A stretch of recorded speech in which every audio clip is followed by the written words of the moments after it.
Következő adapter a kiskocka. A kiskocka fejet úgy kell beállítani, hogy ezek a lukak függőlegesen álljanak.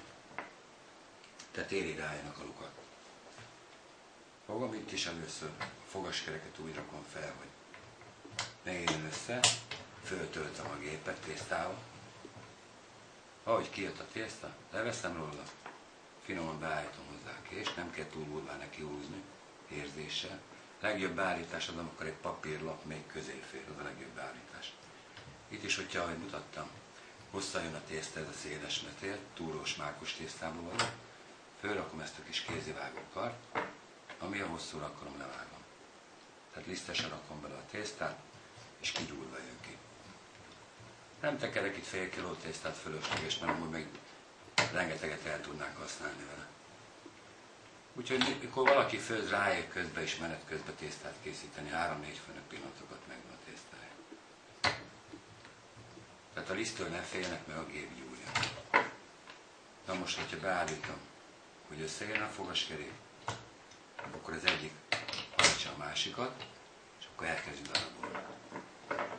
Nem kell mint az őrült tölteni, mivel kicsi az etető, meg kicsi az a gép, tehát úgyse tud bele több tésztát rakni, mindig kevés tésztával kell adagolni, és annál könnyebb tölteni. Minél több tésztát akarok beletölteni, annál nehezebb. Nézzék meg, itt a kis kocka, és nem fog ragadni. Következő adapter a cérnametér.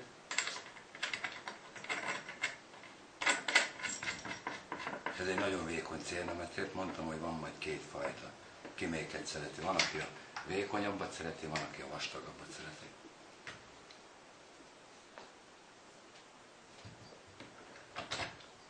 Itt is fordított fogaskerékkel dolgozok.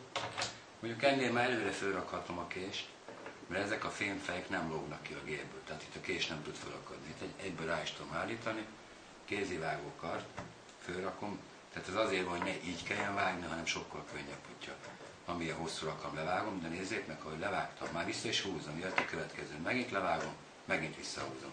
Tehát ez a mozdulatsor, ez maradjon meg magukba.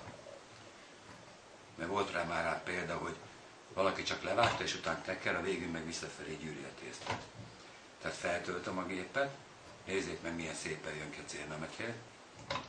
Ennél vékonyabb cérnametét senki a világon nem tud készíteni.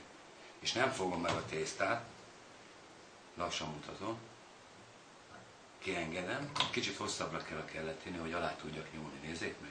Kicsit olyan, mint a megfésülné, alárakom a kezemet, nem ide vágom az abroszom, akkor innen még egyszer meg kéne fogjam, akkor ragadna. Alárakom a kezemet, egy kicsit megfeszíteni, nem kell nagyon, finoman, és akkor tőbe meg el lehet vágni, és akkor nem fog ragadni a tészta. De figyeljenek, hogy ne lágy tésztát csináljanak, hanem jó félkemény tésztát. És kicsi tésztával adagoljuk, akkor működik jól a gép. Nézzék meg, arányolok, és amilyen hosszúra akarom, levágom. De megmutatom azt a variációt is, hogyha mindig csak gyúrt tésztát raknánk bele, akkor egy idő után elkezd ragadni a tészta. Semmi másért, föl fog melegedni a tészta a csőbe. És mikor fölmelegszik a csőbe a tészta, mert nincs kenése, nincs liszt, akkor kezd el lágyulni a tészta. Tehát tapasztalt háziasszonyoknak ezt tudni kell.